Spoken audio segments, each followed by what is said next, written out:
Defied an empire with fire in his chest, but who was a? Well, his name was Spartacus and he was a gladiator. But he wasn't just any gladiator, you see. Spartacus was a slave. He was but by a Roman emperor's wife and trained to fight in the gladiatorial games.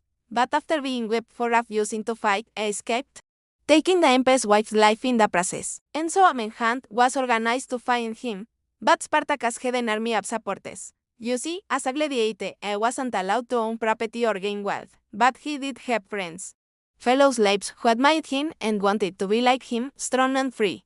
So when Spartacus called upon them to join him in the mountains, they did. Soon he had an army of 70,000 men, all slaves, who wanted to be free. And so they went to war against Rome. At first, the Romans didn't take them seriously.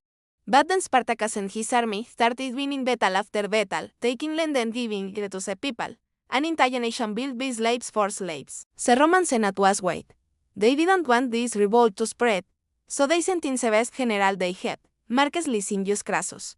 Now, Crassus was ruthless, even villages to the ground, killing anyone he suspected of supporting the revolt, even though many of them had nothing to do with Spartacus and his army. But 1v1, Spartacus' army took down all of Crassus' legions until only one remained. And it was here that Spartacus made a terrible mistake, you see. Spartacus wanted to end the war quickly and decisively.